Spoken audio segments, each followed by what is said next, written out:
Indonesianya. Tepuk tangan yang meriah. Indo Oli.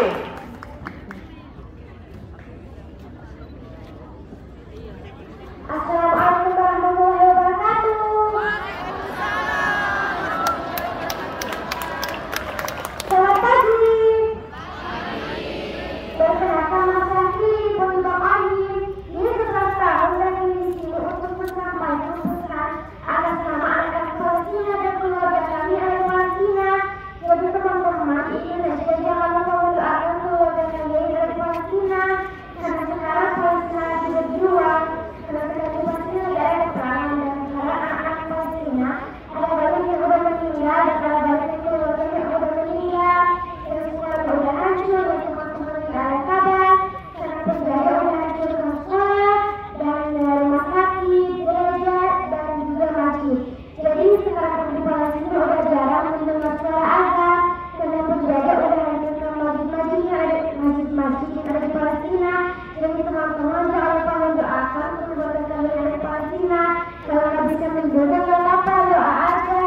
Yang penting doa teman-teman yang ada di Indonesia ya. Terima kasih atas doanya. Ini di sini untuk menyampaikan pesan ini. Jadi di sini untuk menyampaikan pesan ini untuk teman-teman dari Palestina. Karena sekarang ini nggak bisa keluarga dari Palestina, nggak bisa telepon, nggak ada kabar. Dan juga rumah kakek ini udah dihancurkan sama penjara. Jadi teman-teman doakan ya. Terima kasih atas doanya. Semangat belajar, bilang. Semangat belajar. Bilang semangat belajar. Terima kasih.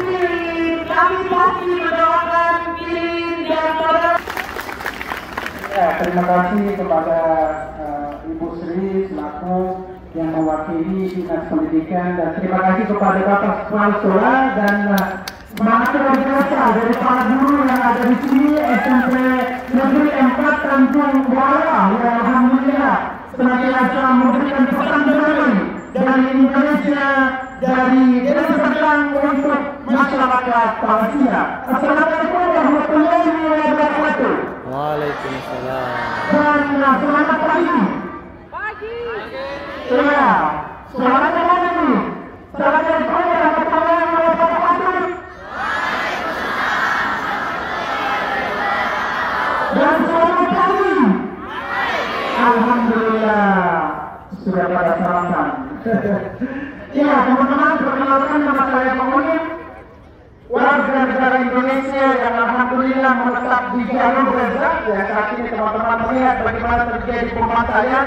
Bang Oni menetap di jalur Gaza 14 tahun dan baru tiba di Indonesia sekitar 2 bulan lalu. Dan alhamdulillah selama berada di Indonesia harus keliling Indonesia dalam rangka memberikan edukasi informasi terkait dengan kejadian yang terjadi dari saudara-saudara kita yang ada di jalur Gaza. Dan tentunya kita berada di sini di halaman sekolah yang kita tinggal bersama dengan Bapak Kepala Sekolah dan Ibu Guru, Bapak Guru yang ada di sini.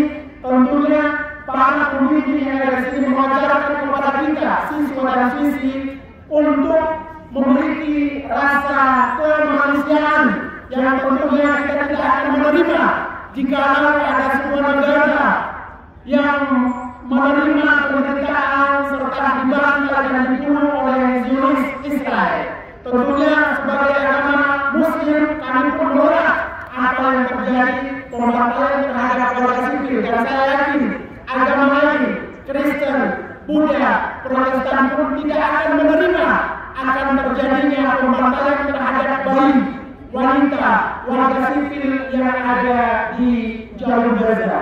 Tentunya pada kesempatan ini saya ingin mempertegas kepada siswa-siswi yang ada di sini bahwa kita memberikan dukungan kepada Palestina. Yang pertama harus kita pahami kenapa kita memberikan dukungan kepada Palestina. Pilar yang pertama, sebelum Indonesia meraih kemerdekaan yang alhamdulillah saat ini kita sudah merdeka lebih dari 77 tahun. Jangan pernah lupa ada sebuah negara yang berani, yang pernah memberikan dukungan tidak ada dalam bentuk moral akan tapi memberikan dalam bentuk materi, harta mereka, dan juga waktu mereka untuk kemerdekaan Negara Kesatuan Republik Indonesia. Siapa mereka? Mereka adalah masyarakat Palestina, warga Gaza yang saat ini dibantai oleh Zionis. Otomatis dengan adanya dukungan dari masyarakat Palestina, elemen bangsa Indonesia, baik Muslim maupun non-Muslim, masih punya hutang budi terhadap masyarakat Palestina. Karena di Palestina tidak hanya Muslimin, akan tetapi juga non-Muslim pun ada di Palestina. Pilihan yang kedua, kita memberikan dukungan kepada masyarakat Palestina ini adalah dalam setiap hari masuk sekolah, terus kita diajarkan oleh bapak kepala sekolah, oleh para guru kita, oleh orang tua kita, baik TK maupun universitas, selalu digaungkan, diingatkan bahwa isu Palestina adalah amanah konstitusi, bahwa penjajahan di atas dunia harus dihapuskan karena tidak sesuai dengan pri kemanusiaan dan pri keadilan. Tentunya amanah konstitusi Undang-Undang Dasar ini sangat kita pahami, yang mana sudah lebih dari 75 tahun masyarakat Palestina di bawah penjajahan.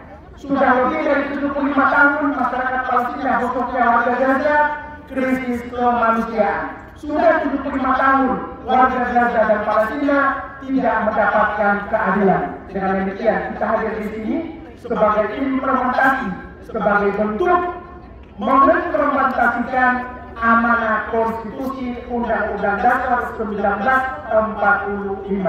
Pilihan yang keempat, kenapa kita hadir di sini dalam memberikan dukungan bagi saudara-saudara kita di Palestina, bahwa isu Palestina adalah isu kemanusiaan.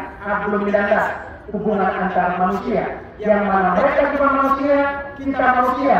Mereka merasakan penderitaan, tentunya kalau kita di pihak mereka merasakan penderitaan, terus ada negara yang cuek dan tidak peduli, otomatis kita akan merasa sedih sebagai manusia, tentunya akan iri sebagai tentunya manusiawi. Dengan demikian, isu Palestina adalah isu kemanusiaan. Dan yang keempat, bagi kami Muslim, isu Palestina adalah isu yang dianjurkan, diwajibkan tidak hanya sesama Muslim, akan tetapi ini menjadi anjuran agama. Innamal mu'minuna ikhwan. Bahwa ada sebuah masjid yang sangat kita sakralkan di muka bumi ini, yang pernah dijadikan kiblat pertama Islam dunia, yaitu yang kita kenal dengan Masjidil Aqsal Mubarak. Hampir setiap tahun kami sebagai Muslim pasti mengadakan yang namanya Isra wal Mi'raj, mukjizat perjalanan baginda kita Nabi Muhammad SAW tinggal landasnya dari Baitul Maqdis, Yerusalem alias Al-Quds. Terbukanya pintu dari bumi ke langit adanya di mana? Bukan di Makkah, Madinah, akan tetapi di Baitul Maqdis di tanah Palestina. Bahkan dalam surat Al-Isra kita sering membaca pada saat Isra wal Mi'raj, Bismillahirrahmanirrahim. Subhanalladzi asra bi 'abdihi lailan minal masjidil haram ilal masjidil aqsal ladzi baraknahu lahu.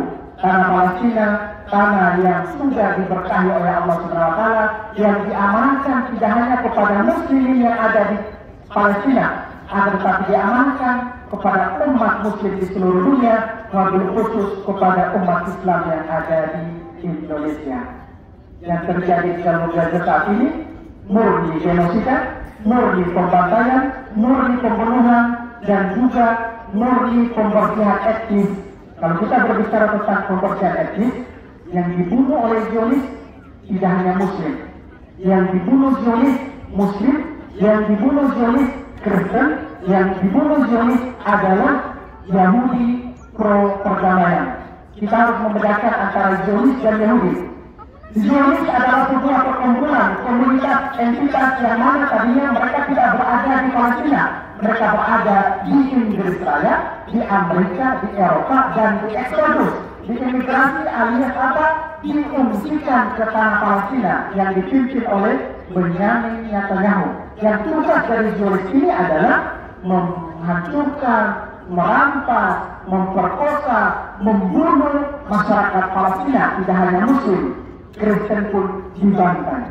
Dengan demikian harus membedakan antara Zionis dan Yahudi. Yahudi itu mereka ada yang masih cinta perdamaian pro-Palestina dan juga memperjuangkan kemerdekaan Palestina yang pun dijadikan sebagai target pembunuhan dan pemukulan yang dilakukan oleh Zionis Israel. Jadi saat ini yang dijadikan target oleh Zionis tidak hanya lebih dari 150 masjid, akan tetapi yang ditargetkan oleh Zionis di jalur Gaza 3 gereja tertua di dunia itu pun dirata-ratakan oleh Zionis. Dan paling sadisnya lagi, mereka merata-ratakan gereja di dalamnya ada saudara-saudara kita, yaitu orang Kristen yang ada di jalur Gaza. Yang dirata-ratakan tidak hanya madrasah, akan tetapi sekolah Kristen di Gaza pun dirata-ratakan oleh Zionis. Yang dibunuh tidak hanya muslimin, akan tetapi orang Kristen di Gaza pun dibunuh oleh Zionis. Ini yang realita dan menginstansikan sendiri.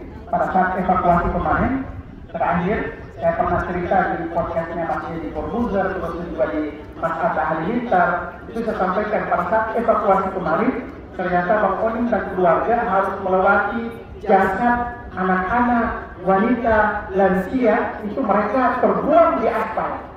Kami harus melewati evakuasi tersebut dan sangat memprihatinkan, terjadi pembantaian luar biasa di akses yang harus Bang Onim lewati tersebut.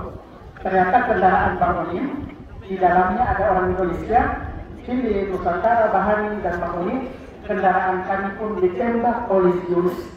Padahal mereka harusnya tahu Bang Onim hadir di Palestina bukan untuk politik, bukan untuk faksi politik, bukan untuk golongan tertentu, akan tapi Bang Onim hadir di Palestina murni membawa merah putih, murni membawa nama Indonesia di kancah internasional, yaitu di bidang sosial kemanusiaan dari Indonesia untuk saudara-saudara kita yang ada di Palestina. Jadi teman-teman, jika masih ada teman-teman kita di luar sana yang masih asing tentang perjuangan Indonesia untuk Palestina, disampaikan saja bahwa Palestina pernah memberikan dukungan kemerdekaan Republik Indonesia. Jika ada keluarga di sana yang masih mengatakan kenapa sih kita jauh-jauh memberikan dukungan kepada Palestina, sedangkan di Deli Serdang pun masih ada yang harus kita bantu.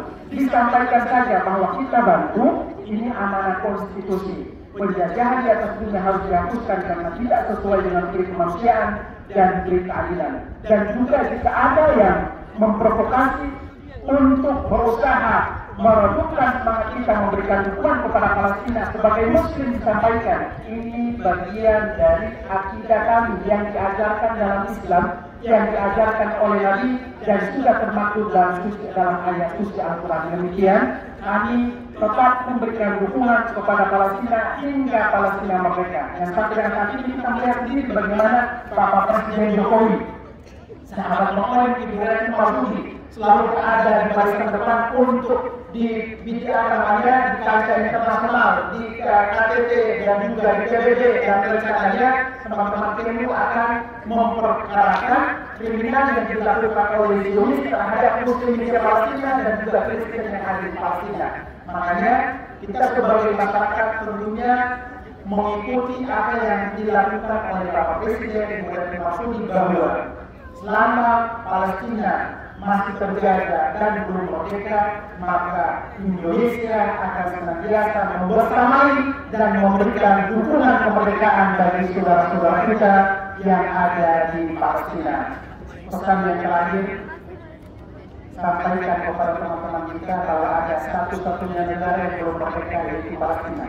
Sampaikan kepada teman-teman kita, keluarga kita, orang tua kita, bahwa memberikan dukungan kepada Palestina amanah konstitusi dan ini menjadi hutang budi masyarakat Indonesia dan bangsa Indonesia.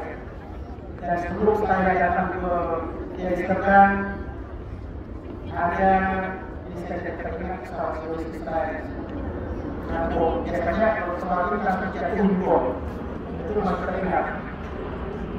Pesan yang terakhir sebelum Bapak datang ke Deli Serdang, masyarakat Palestina menyampaikan bahwa kami sangat bangga ada sebuah negara yang bukan tetangga Palestina, ada sebuah negara yang tidak ada bahasa Arab, ada sebuah negara yang bukan berada di negara Timur Tengah, akan tetapi cintanya, persahabatannya, ukhuwahnya Mereka punya bendera merah putih dan mereka adalah saudara-saudara jauh kami yang ada di Indonesia. Masyarakat Palestina bangsa dengan namanya bangsa Indonesia. Saya teringat tahun 2021 pada saat muslimin yang ada di kota tua Al-Quds dan di Bethlehem dilarang untuk beribadah di kompleks Masjidil Aqsa Mubarak. Ini kita berbicara tentang toleransi antar agama. Pada saat Masjidil Aqsa ditutup untuk muslimin melaksanakan sholat di Masjidil Aqsa Mubarak, serentak pihak gereja pendeta yang ada di Bethlehem dan di Yerusalem mengeluarkan statement dan keputusan menyampaikan kepada Presiden Benyamin Netanyahu jika selama 24 jam Benyamin Netanyahu tidak membuka masjid untuk sahabat keluarga kami untuk beribadah di Masjidil Aqsa, maka saat ini juga kami akan membuka seluruh pintu gereja dan akan kami alih fungsikan menjadi masjid sehingga saudara-saudara kami bisa melaksanakan ibadah di gereja yang sudah kami alih fungsikan. Ini adalah salah satu toleransi antara agama yang luar biasa di Palestina. Di Palestina bukan konflik antara agama Kristen dan Muslim. Tidak ada seperti itu. Pada saat bulan Ramadan, teman-teman kita, sahabat kita orang Kristen menggunakan salib dengan bangga dia berada di perapatan jalan dan membagikan takjil kurban dan air minum untuk buka puasanya saudara-saudara keluarga mereka yang Muslim untuk persiapan buka puasa. Itu yang terjadi di Palestina. Ada juga pada peringatan Hari Paskah, ada teman-teman kita orang Islam di Palestina datang ke rumah mereka dan menyampaikan selamat Hari Paskah. Itu yang terjadi di Palestina. Jadi teman-teman, jangan khawatir, jangan takut, jangan lagi banyak pertanyaan untuk memberikan dukungan bagi saudara-saudara.